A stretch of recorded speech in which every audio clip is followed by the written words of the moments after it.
Hello students, good morning. आज एक बार फिर मैं doctor Rishabh Jain, associate professor music instrumental, आज आपके सामने उपस्थित हूँ। ऑनलाइन व्याख्यान में आज आपका स्वागत है फिर से। आज के सेशन में अपन जो बात करेंगे उसकी मैं चर्चा करता हूं।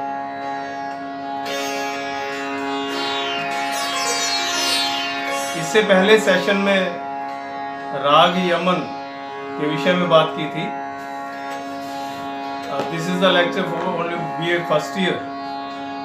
बीए फर्स्ट ईयर के विद्यार्थियों के लिए ये लेक्चर है। प्रैक्टिकल पोर्शन होगा आज हम जिन जिन चीज़ों की चर्चा करेंगे उनके मैं मुख्य पॉइंट्स बता देता हूँ आपको। पिछले सेशन में राग यमन की थ्योरिटिकल हमने चर्चा की थी, उसका परिचय और उसके विषय में बताया था। राग यमन के बारे में आज बात करेंगे फिर से प्रैक्टिकल। उसका परिचय मैं फिर से दोहराऊंगा। सितार के बोलों के बारे में बताएंगे। मिजराल जो है उसके बोल क्या होते हैं, कैसे बजाए जाते हैं, उसके बारे में भी चर्चा करेंगे। राग यमन का मुख्य स्वर समूह बताऊंगा जो आपको प्रैक्टिस करना है। तत्पश्चात मैं गत शब्द की चर्चा करूंगा जो आपके लिए बिल्कुल नया शब्द है। गत शब्द क्या होता है, कितने प्रकार की गत होती है, उसके बारे में बताएंगे। तो स्टार्ट करते हैं। राग यमन, जैसा कि राग यमन में मैंने लास्ट सेशन में आपको बताया था, आज फिर एक बार उसका परिचय मैं बहुत शॉर्ट में रिपीट कर रहा हूँ। राग यमन जो कि कल्याण थाट से उत्पन्न होता है, उसकी जाति संपूर्ण है।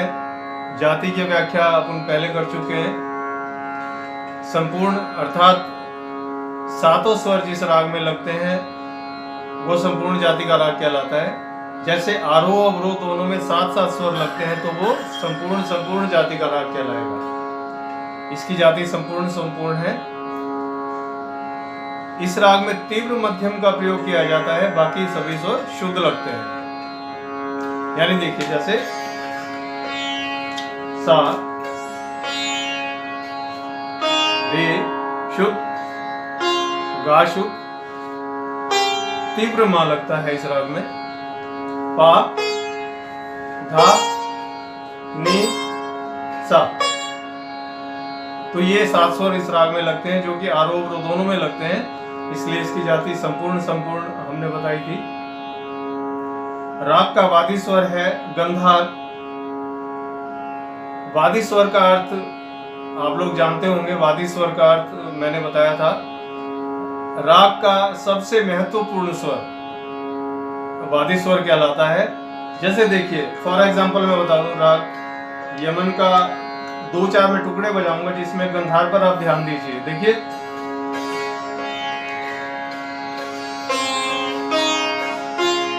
This is Gandhar.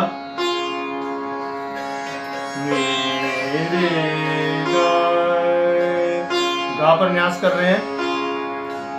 बिल्कुल प्राइमरी जो विद्यार्थी होते हैं उनके लिए ये है ये सेशन।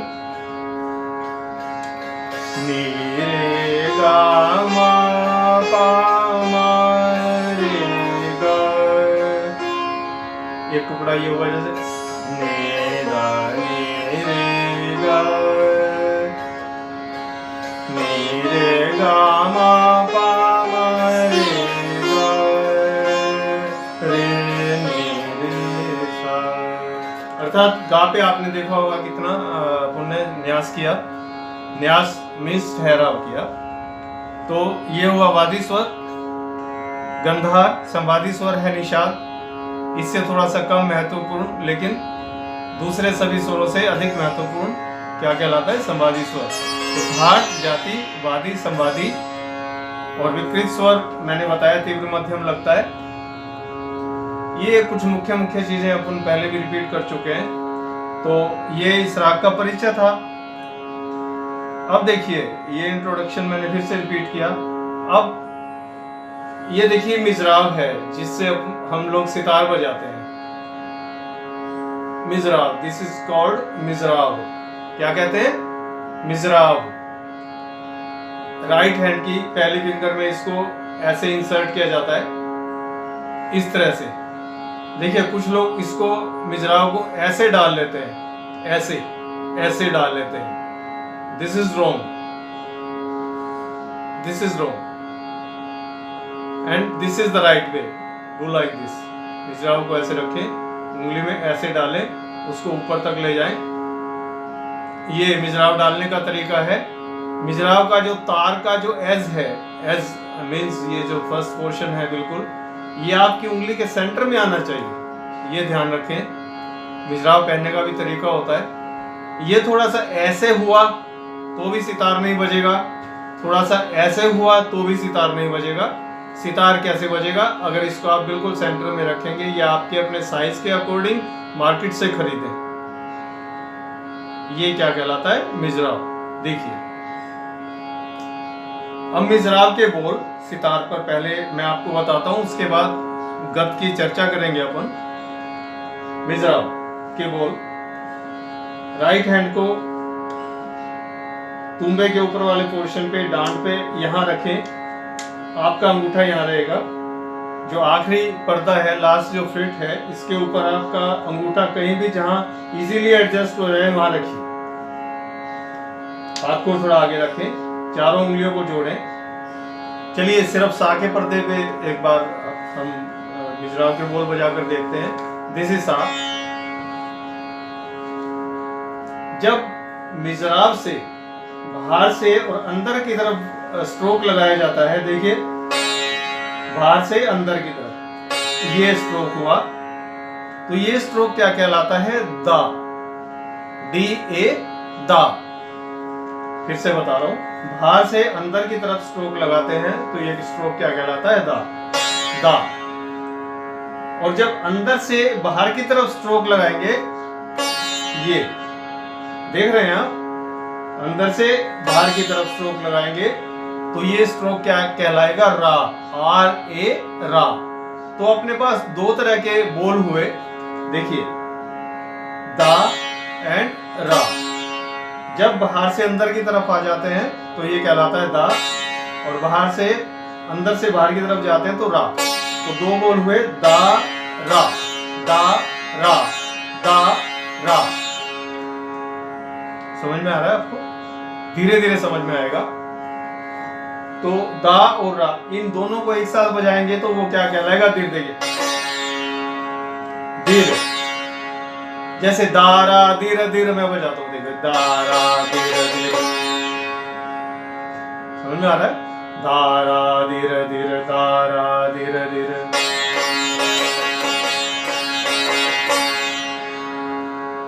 ये हुआ दा रा धीरे धीरे, दारा धीरे धीरे। सा सा रे रे रे, गा गा मा मा मा पा, दा दा दा दा नी नी, सा सा नी नी नी, दा दा पा पा पा पा मा मा, दा दा दा दा नी नी, सा सा सा पा। तो ये मिजराब के बोल, और ये सरगम मैंने बजाई राग यमन की। दारा धीरे धीरे, दारा धीरे धीरे, दारा धीरे धीरे, सा सा नी नी नी, दा दा पा पा पा पा, दारा धीरे धीरे, दारा धीरे धीरे। क्लियर? आप इसको प्रैक्टिस करेंगे, दा और रा। एक बार सा के पर्दे पर उंगली रख के दा और रा की प्रैक्टिस करें, धीरे धीरे की प्रैक्टिस करें। तो ये हुए बोल। क्योंकि कुछ भी अपन सितार पे बजाएंगे, हम लोग सितार पर बजाएंगे, तो सितार पर बजाने के लिए स्ट्रोक्स चाहिए, और स्ट्रोक्स का ज्ञान आपको होना चाहिए।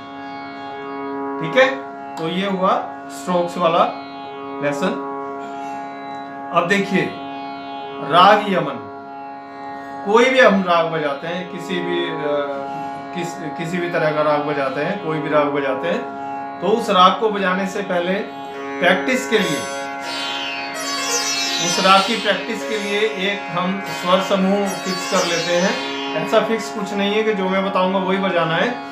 कोई भी स्वर समूह 8 मात्रा का, 12 मात्रा का, 16 मात्रा का, 20 मात्रा का, 24 मात्रा का, कोई भी एक स्वर समूह हम फिक्स कर लेते हैं, उसको प्रैक्टिस करते हैं। और उस स्वर समूह को जितना आप प्रैक्टिस करेंगे राग उतना आपको आपकी गिरफ्त में आएगा, आपके हाथ में आएगा राग। तो उसका क्या फायदा होगा, उसके बाद जब आप कंपोजिशन बजाएंगे यानी गत बजाएंगे या तोड़े बजाएंगे, तो उसमें वो स्वर समूह आपको बहुत हेल्प करेगा। आपका हाथ खुल जाएगा, आपको सारे स्वरों की नॉलेज हो जाएगी, राग में लगने वाले स्वरों की। तो आज हम उस एक स्वर समूह की चर्चा करते हैं। देखिए आप कॉपी में नोट कर लीजिए और उसको आप बजाएंगे।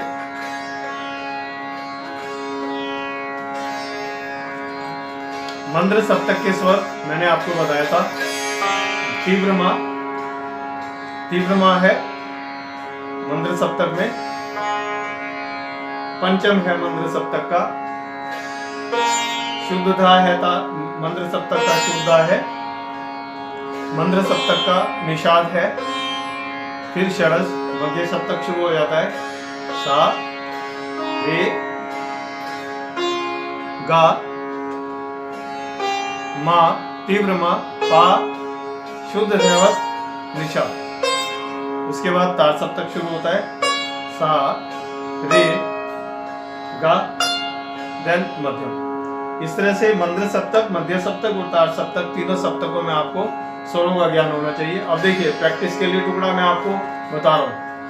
रे गा रे सा रे गा मा रे गा रे सा, ये आप नोट कर लीजिए। देखिए नोट कीजिए, नी रे गा रे सा नी धा पा मा धा नी रे गा रे सा चिक। फिर से बोल रहा हूं, नी रे गा रे सा नी धा पा मा धा नी रे गा रे सा चिक। आगे नी रे गा मा पा मा गा मा धा नी सा रे सा नी धा पा मा धा पा मा गा रे सा। ये दूसरा टुकड़ा हुआ। अब इन दोनों टुकड़ों को हम जोड़ेंगे। देखिए जोड़ेंगे और जोड़ने के बाद उसको प्रैक्टिस करेंगे, उसको अभ्यास करेंगे लाइक दिस।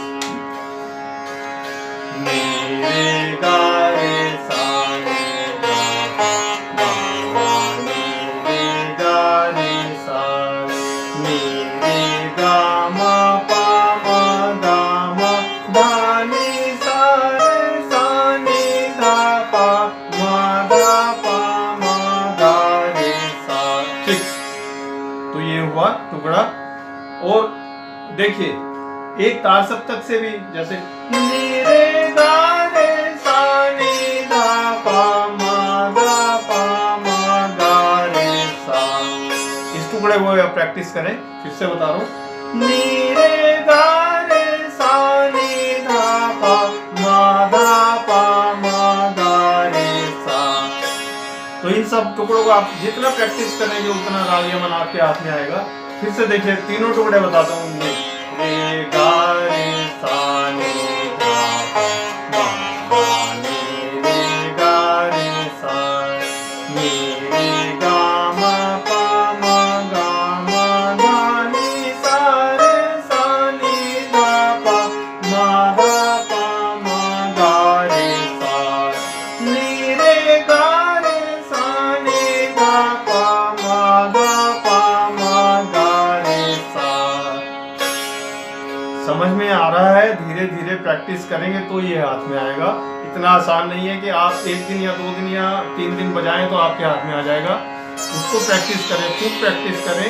उसके बाद अपन कंपोजिशन बजाएंगे, गत बजाएंगे, जिस गत को मैं आपको समझा रहा हूं कि गत क्या होती है, नेक्स्ट पॉइंट पे आ रहे हैं अपन कि गत क्या चीज होती है, तो उसकी परिभाषा आप सुनिए।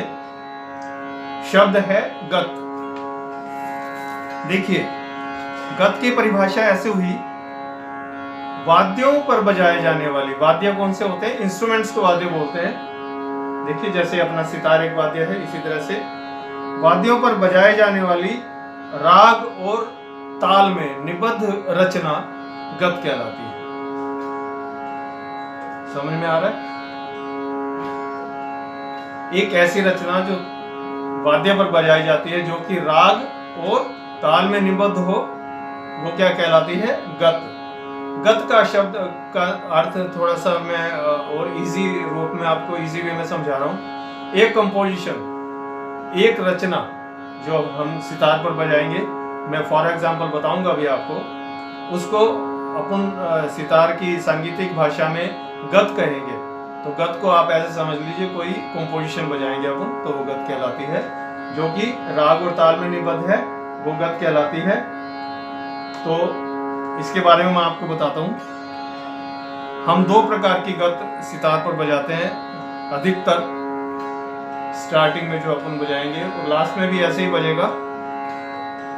दो प्रकार की गतें बजाई जाती है, नोट करें। नंबर 1 पर मसीत खानी गत कहलाती है। ये मसीत खानी गत, इसके बारे में देखिए। वैसे गतें दो प्रकार की जो मैंने बताई, पहली को मसीत खानी गत बोलते हैं, दूसरी को रजा खानी गत बोलते हैं। उनका मैं डिफरेंस भी आपको बताऊंगा। अमीर खुसरो की वंश परंपरा के मसीत खां साहब ने इस नवीन गत का इजाद किया, इसलिए इसको मसीत खां साहब ने इसको इजाद किया, तो इस गत को मसीत खानी गत बोलते हैं। मसीत खानी गत विलंबित गत भी कहलाती है, यानी जो सितार पर धीरे धीरे बजाई जाए उसको मसीत खानी गत कहते हैं।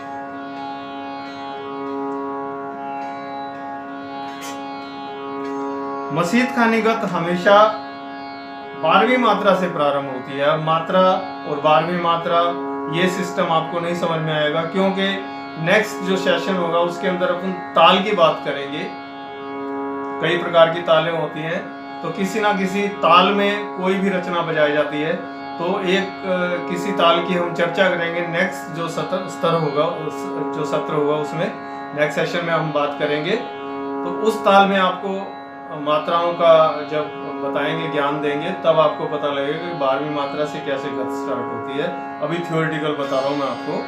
जो मसीत खानी गत होती है, जो विलंबित गत होती है, वो हमेशा 12वीं मात्रा से ही प्रारंभ होती है, और इसमें बोल फिक्स होते हैं, जो आमतौर पर फिक्स बोल ही बजाए जाते हैं। अदरवाइज डिपेंड करता है कि आप कंपोजिशन किस तरह की आपने कंपोज की है, थोड़े थोड़े बोल बदल जाते हैं, लेकिन अधिकतर इन्हीं बोलों का प्रयोग किया जाता है। देखिए, लिखिए, दिर दा रा, दा रा, दिर दा रा। ये मसीत खानी गत के बोल हैं जो कि फिक्स हैं। फॉर एग्जाम्पल देखिए, मसीत खानी गत सितार पर किस प्रकार बजाई जाती है, सुनिए। जैसे तबले के साथ बाद में जब सिखाएंगे, ताल के साथ, तब आपको पूरी तरह बताया जाएगा। अभी एक छोटा सा एग्जांपल देता हूं मैं, देखो जय गा गा रे सा सा नी गा गा रे रे गा मा गा पा मा गा रे सा गा गा रे सा सा नी रे गा। इस तरह से इसको बजाया जाता है, जिसके अंदर दिर दा रा इन बोलों का मैंने प्रयोग किया। तो जब आप कंपोजिशन सीखेंगे तब आप बजाएंगे इसको। तो ये है मसीत खानी गत। जिसको विलंबित गत भी कहा जाता है, इंग्लिश में अपन स्लो गत बोल देते हैं इसको। स्लो गत, विलंबित गत, और जो सही नाम है मसीद खानी गत। तो ये मसीद खानी गत हुई, परिभाषा हुई। दूसरे नंबर पे आती है रजा खानी गत। देखिए, रजा खानी गत, ये गत मसीद खानी गत के बिल्कुल विपरीत, यानी इसको स्लो बजाया जाता है, उसको फास्ट बजाया जाता है। एक बिल्कुल सिंपल लैंग्वेज में बताता हूं, उसको द्रुत बोलते हैं, द्रुत गत बोलते हैं उसको। विलंबित और द्रुत दो शब्द हैं। विलंबित का मतलब होता है स्लो, धीरे धीरे बजाना। द्रुत का मतलब होता है फास्ट बजाना। ये उसके बिल्कुल विपरीत है। विपरीत कैसे? जैसे उसमें फिक्स बोल मैंने बताया,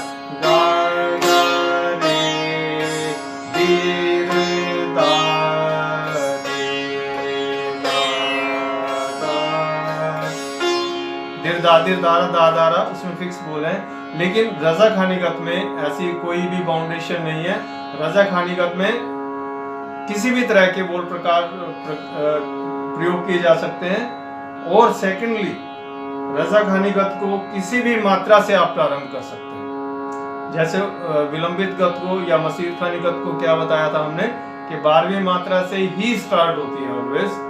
लेकिन रजा खानी गत किसी भी मात्रा से शुरू हो सकती है। फॉर एग्जाम्पल देखिए, सम से ये मात्रा, सम से यानी फर्स्ट बीट से, पहली मात्रा से शुरू होगी।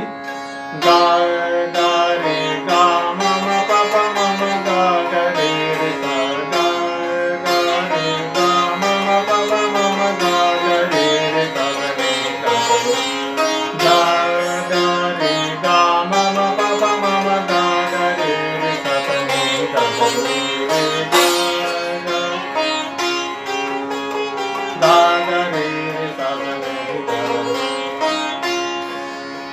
फर्स्ट बीट से शुरू हुई।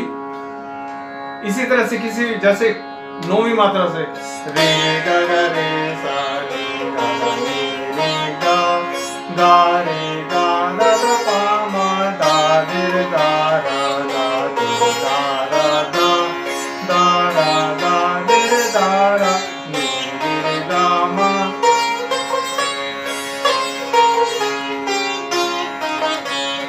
रे गा गा रे सा। तो ये एग्जाम्पल्स हैं, ये तो एग्जाम्पल्स हैं। जब आप सीखेंगे वो एक कंप्लीट सेशन होगा जिसके अंदर गत में आपको स्थायी अंतरा और एक प्रॉपर वे में आपको बताया जाएगा। तो आज हमने जो चर्चा की, प्रैक्टिकली आपको राग का परिचय हमने बात की, वो बताया। सितार में मिजराब के क्या बोल होते हैं, उनको किस प्रकार से बजाया जाता है, वो बताया। राग का मुख्य स्वर समूह जिसको आपको प्रैक्टिस करना है, जिससे आपको राग यमन का आभास होगा, उसका प्रैक्टिस होगा। उसके बाद हमने बात की गत की परिभाषा, गत क्या होती है, मसीद खानी गत क्या होती है, रजा खानी गत क्या होती है। तो आज के सेशन में इतनी ही चर्चा रखेंगे। अब नेक्स्ट सेशन में आपसे फिर मुलाकात होगी। तब के लिए धन्यवाद। तब तक के लिए धन्यवाद।